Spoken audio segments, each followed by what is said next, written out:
Going live.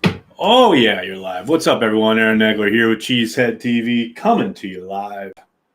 What is it? Tuesday afternoon. Good to see a very active comments section. Look at all these fine folks chilling out, doing what they do, being vocal Packers fans. There's, as Joey the Jaguar says, there's Packers fans. And then there's people who wait for a live chat 3.5 months before the season starts. Amen. We're here for you fine folks. Look, let other people be fair weather, Johnny-come-lately nonsense fans. You guys are the diehards, and that's why we're here. That's why we do what we do. It's what we're all about. Good to see everybody. Even Big B, who tried to circumvent the Patreon messaging / participation channel. I see you, Big B. I see what you're all about. Trying to take money and food out of my daughter's mouths. I get it, man. I see what you're about. I am, of course, kidding. Kurt, hello. Brett, what's up? Oh, no. Oh, no. We've got a fired Goody in the chat. Oh, no. It's going to be one of those nights. Oh, dear. The guy just had him on the precipice of the Super Bowl last year. But, yeah, they definitely need to fire him. Oh, boy. Krista, Bleeding Green and Gold. What's up, Krista? Right back at you. Feel that. The camera's not liking the new backdrop. Hold on a second. Hold on here. Oh, boy. Oh, maybe if I bring it in closer, it'll stop doing that nonsense. Well, there we go. That's a little better. See these fine gentlemen here? The 1921 Packers team behind me. Callow youths, including one Curly Lambeau. I think he's over here somewhere. Very nice. Rodgers MVP season, Bethany, we can only hope. Hey, if Aaron Rodgers wants to, quote unquote, stick it to the Packers, which I don't think he really wants to do, but if he wants to prove to them that they made a mistake, they drafted his heir apparent too early, what better way than to go out and ball out in 2020 and have an MVP season and say, how you like me now? Maybe you moved a little too early. I don't think that's going to happen. I do think he'll play at a high level, much like we saw last year. I think the days of John Wick Rodgers are over. I hope he proves me wrong. We'll see. Go from Japan. What's up, Kyle? How are you, man? Thanks for checking in on the other side of the world. My favorite draft take so far is seeing someone say John Runyon is bad because he didn't stop Chase Young. Well, you can safely set that person to ignore. Hey, Nags, if limited seating becomes available, who and what determines who shall be allowed to go? Thanks, Mark. That is an excellent question. I have no doubt that is something the Packers are working through as we speak. I have no idea what the answer is, and I'm sure they don't have an idea what the answer is. I'm sure the Packers are hoping at some point in the next couple months we get a, yep, it's okay, fine, go ahead, from either the government or scientists, somebody. I mean, we came close yesterday with the World Health Organization, saying that asymptomatic people, the spreading of the disease from asymptomatic people is very rare. But then they walked that way back today. So who knows? And that's what I keep saying during this offseason. The information changes so quickly, sometimes day to day, sometimes even hour to hour. I can't imagine what it must be like for the Packers trying to determine how the hell they're going to go about training camp, let alone the season. That's why I keep saying I'll be shocked if there are fans in the stands for training camp. For the regular season, there's so much to play out yet. They'll obviously have to take their guidelines from the league itself. But as far as determining who gets to go and who has to stay, I have no idea. Maybe it'll be like Hunger Games. I volunteers tribute. Oh, no, Adam. Oh, Adrian. Adrian had a super chat, but message is redacted. I hope that was voluntary and not YouTube going, this is crazy. Jonathan with a question. Wow. On their best day, John Kuhn or William Henderson? It's like asking me to choose between my children. Man. Probably Henderson, but Kuhn's right there. I don't know. You guys know me. I'm always going to take the OG guy, but I don't know. That's a really tough one. It's very close. Both good blockers. Henderson probably gets a bit better on the receiving end. Yeah, I don't know, man. That's tough. Probably both were good on special teams. I don't know. Oh, that's a tough one. You stumped me. Derek, thanks to the super chat. What is negotiated with each draft pick's contract to get them signed? Always seems to take a while. Thanks, Snags. Go Pack Go. Well, it is slotted now, so you would think it would get done a little bit quicker, and for the most part, it is comparative to how it used to be. In the sense that the Packers are a little slower than the rest of the league, that is true. A lot of that is the compensation being quote unquote negotiated is slotting percentages, timing of bonuses as far as workout bonuses, participation, what any kind of incentives are as far as roster bonuses if they are on the active roster, etc. For the most part, a lot of that is just like they have a way of doing things. It's very methodical. Russ Ball goes one by one. You've seen it already playing out here over the course of the last week or so. Started with that last pick, and they're working their way up. I don't really pay much attention now that things are slotted, and there's not a whole lot.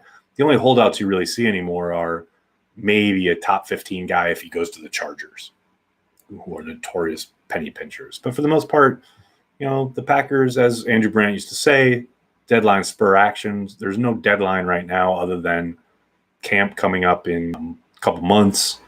So, whenever they get it done, they get it done. Adrian, thanks to the super chat. Can you see the fall in revenue causing the CBA to be renegotiated? Not yet. I don't think they're going to get to that point yet. I know both sides are talking in regards to the fall and participation in not only camp, but what things might look like if there are canceled games. I don't think games will be canceled, but you have to negotiate it in case it happens so you don't end up in the spot Major League Baseball is in at the moment. But I don't think if they were to lose revenue due to gate receipts, due to concessions, etc., I don't think the CBA gets affected too much. Now, obviously, the pie will shrink. The percentages should theoretically stay the same, but I do think they're talking about those things behind closed doors. They've had a couple of sessions already, but I don't think there'll be an outright, crack it back open. Let's totally renegotiate the CBA. I don't think that's going to happen. Javier, thanks so much for the super chat. Has the next door neighbor complained yet about your dog being over there all the time? Also, thanks for all you do, Nags. You carry the G with the very best of them. That is very nice of you. It is my neighbor's dog, so I hope they're not complaining.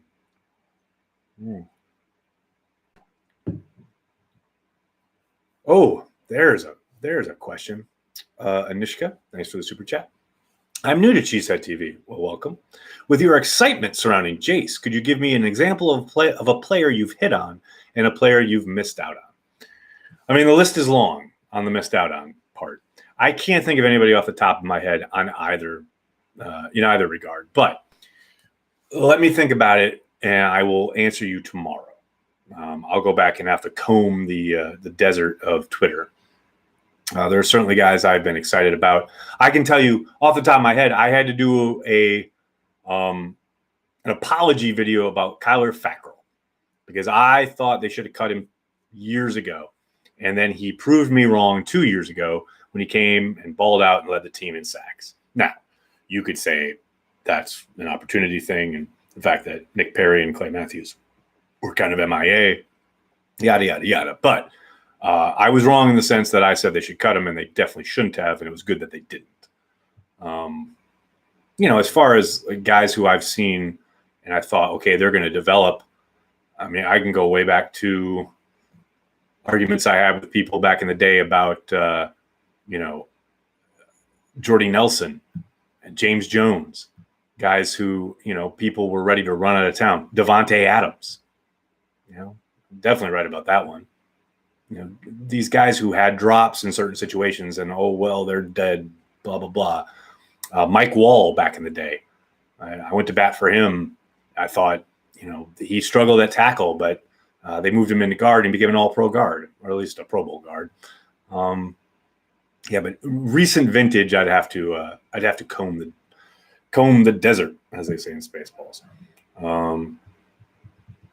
But look, when it comes to Jace, all that guy needs is playing time. All the tools are there. What sells it for me is his blocking, not only willingness, but ability. he was a much better blocker than I ever would have thought coming into last year. And that was the one knock on him coming out of school. And I'm not going to sit here and tell you he's the second coming of Rob Gronkowski or anything, but I think he is going to shock Packer fans with how good he is. And I think given the versatility that he has, Gutekunst will be able to utilize him in a lot of different ways. Clearly, they did draft an H-back / tight end in Guara, but he's not going to take away from Jace's shine. That is your tight end number one. He's going to get every opportunity, and I think he's going to grab it by the horns. Dustin, thanks to the super chat. Aaron, have you seen the Netflix show All American? Would love to know your thoughts if you have. I have not. Should I check it out? Man, there's a billion things to watch in this world. I have not seen like a tenth of what I want to see at this point. I actually literally just finished rewatching Boardwalk Empire last night. So All American. I'll check it out. I'll have to. I love the movie Everybody's All American, classic football film that not a lot of people talk about. When we talk about football movies, it's always Remember the Titans or Any Given Sunday. But if you haven't seen Everybody's All American, an old school flick with Dennis Quaid as the All American, highly recommend it. Great drama. Jitsu, thanks for the super chat. I'll be rooting hardest for King this year after his chilling and powerful Insta video the other night. Black Lives Matter. Thanks for all you do, Nags. I feel you, man. I mean, obviously I've been rooting for him incredibly hard because he gets so much pushback from fans, most of them who want to chide Ted Thompson for not taking TJ Watt, which I get. I understand that viewpoint. The people who really bug me are when he allows a completion and like, oh, look, he sucks. But then when he has an interception, it's like, oh, he got lucky. All right. So everything good is just luck, and everything bad is because you are so smart. Like, that's the nonsense I can't handle. As for his video, I thought it was really well stated. I tweeted as much, and then he retweeted me and tagged Drew Brees. But yeah, I think he's an impressive individual, and I love that he's a Green Bay Packer. Sadly, I think if he has another year like he did last year and is as productive as he was, I don't see how the Packers can afford to keep him around, but we'll see. A lot of ball game left there. We'll see how it plays out. Brian Song, another classic football film. Scott, good question. Do they keep 4 running backs, including Irving? I think so, and I think that means Dexter Williams is out looking in. But I do think, yes, it'll be Aaron Jones, Jamal Williams, A.J. Dillon, and Irving. And it'll be interesting to see how they divvy that up, because I think all 4 of them will most likely be active on game days. And what that does at the tight end position, wide receiver, etc., numbers-wise, will be interesting. Dustin, thanks to the super chat. All-American is about a kid from South Crenshaw who plays football for Beverly Hills High School. Very poignant in light of the current state of our country. You can use my Netflix login. Everyone else does. Well, thankfully, I have my own Netflix login, so I will definitely check it out. That sounds really intriguing. I like it. Joey the Jaguar, Martellus Bennett, or Jimmy Graham? Oh, man. Oh, wow. The bullet. How's that? Gun to my head. Give me the bullet. Jesse, any chance they don't / can't keep Kenny Clark? Oh, they can. 1,000,000,000% they can. Now, any chance they don't? There's an outside chance. I tend to think it'll get done prior to training camp starting. Is there an outside chance that maybe Kenny plays hardball and wants a ton more money than the Packers are willing to give up? Yeah, there's an outside chance there, but I do think that the Packers will do right by him, and they will give him a big time deal. That will, funnily enough, I think it'll be probably outsized by the time the second year of that deal comes around. I am interested to see the timing of it and what kind of effect the reporting or just the uncertainty around the salary cap. I have to think that plays a little bit into, how Russ Ball configures the deal, what kind of structure it has, just because from what we've heard, there's a good possibility that the salary cap actually shrinks a little bit next year. And if that is the case, and that is something that they're expecting, well, then how does that affect the guarantees, what kind of percentage it takes up of the cap, things like that. That's obviously way above my pay grade, and that's something that Russ Ball will have to figure out. But I have to think that plays into it a little bit. I would say right guard and right tackle are up for grabs. Whew. Yeah, I think right guard, there's a very good possibility there's a competition there. I got to say, I would suspect that Wagner will be given every opportunity to win that right tackle position. Maybe they throw it open in name, so to speak, but I would be shocked if it's not his gig.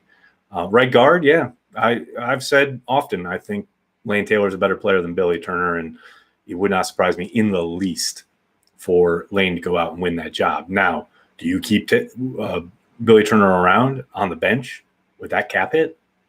I mean, I don't know if they have a choice, because if you cut him, that's a bitter pill to swallow. So, yeah, I do think there will be a competition there, and I do think if it's fair and not contract-driven, I think Lane will win it. But we'll see. Who knows? I mean, Lane's coming off an injury. You never know how guys bounce back. Maybe one of the rookies, maybe Runyon makes a run at it. You know, that's a possibility too. So there's a lot to play out there. I do think, though, you will see competition along that right side, especially at guard. Definitely. Bayou, Cheesehead, what's up? Thanks for the super chat. Best beer to drink watching the Legacy doc? Well, it depends where you are, right? If you're in Wisconsin and you get yourself any kind of New Glarus product, then there you go. You're on your way. But, you know, if you are not privy to a New Glarus, any of their fine products, or Stillmank, any of the Stillmank products, which, again, you can't get outside Wisconsin, you know, I'd saddle up Dale's Pale Ale myself. That's just me. I love that stuff. Dustin, I'm not even reading that one. It's too funny. Ooh, Anton, what's more likely, Tremont coming back or Snacks Harrison? Tremont coming back. And, you know, of those two, I think both of them would require someone getting injured for them to get a call. But of the two, being the one that's more likely, it's Tremont. Zeke, is Josh Jackson's lack of success due to him being a poor scheme fit for Pettin's defense? I mean, it's a possibility, right? It's funny because when I watch his game, I don't see a terrible player. I don't see someone who is a major liability in any way. But for whatever reason, they prefer to put the Chandon Sullivans, you know, the younger guys in front of him, and they must see something in practice that, you know, that gives them pause. I do think, you know, look, Pettin likes guys who get up, press man, etc., and that is certainly has not been Josh's forte. But I don't think it's anything he can't do. Just from the times I've seen him at training camp and a little bit we've seen from scrimmage in the regular season, I don't know, man. It's mystifying to me. He and Oren Burks both are struggles, because I think Burks is a little more understandable because you do see him get out there and then get completely enveloped by the interior linemen. But with Josh, I don't see anything that's worse than anything else that we've seen out there. And we've seen the Packers secondary get picked apart at times. And Josh Jackson certainly has not been the lone culprit. But yeah, I mean, could it be in the coaching staff's estimation that, as you're saying, he's a quote unquote bad scheme fit? Yeah, that's a possibility. No doubt about it. There's zero question, though, this is the year. It's put up or shut up time. And if he can't get on the field, then you can officially label that a major bust of a pick. Brett, thanks for being here. Do you think Boyle has any real chance to remain the number 2 quarterback this season?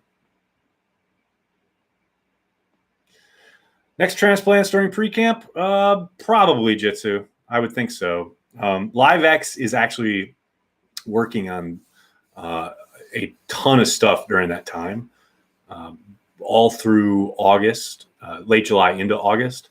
So I'm not sure what Corey's availability is going to be. You'll definitely be hearing a lot from me, but I don't know what Corey's going to be like. He's going to be all over the map in a good way as far as LiveX goes.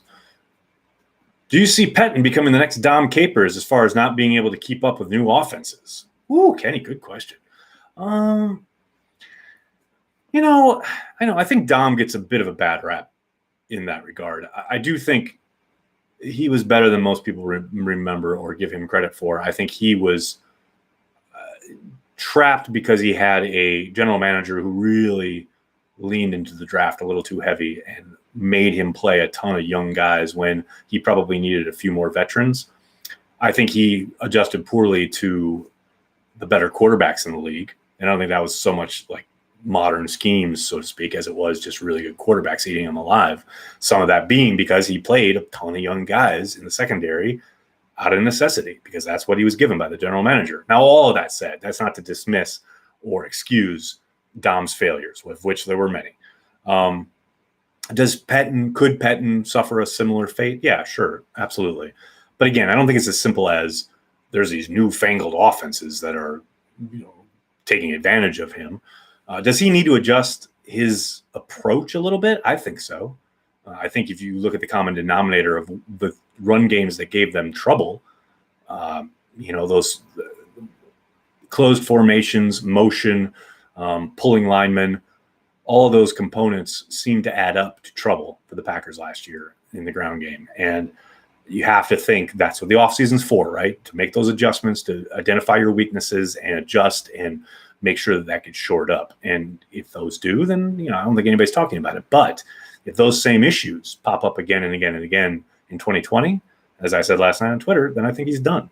That's the fail-safe that Matt LaFleur has built in by keeping Mike around. The fact that he kept him on board to begin with when he was hired meant that he had a couple years to say, okay, if this is not my guy, I can then turn around, fire him, and say, I want to go get my guy. Because, as much as they may get along or lip service that Matt might pay him, it's not his guy. Mike McCarthy hired him, So we'll see. Like I said, he makes the necessary adjustments. I don't think anybody's talking about it. But it is incumbent upon him to make those adjustments. Ooh, Jim. Rodgers or Wilson for MVP? If they play like they did, say, the last 2 months of last year, it's Wilson. Zero question. But it's a new year, new squad, development in the scheme, etc. We'll see what Rodgers has up his sleeve. But given what they were putting on tape last year, I'd take Wilson. Happy belated Herb Adderley, all-time great Packer, not Cowboy. Amen, John. Does Kiki's usage increase as the season goes on? Your prediction for him. Ryan, I hope it increases immediately. I was mystified why they didn't play him more down the stretch last year. I hope he is given every opportunity to prove that he belongs early on in training camp. I think he's got to get on the field. I think there's zero question he has better upside, a lot more upside than Tyler Lancaster. And as great a story as Lancaster is, and I do think there is a place for him as a rotational guy, they got to get Kiki on the field ahead of him, to my eyes anyway.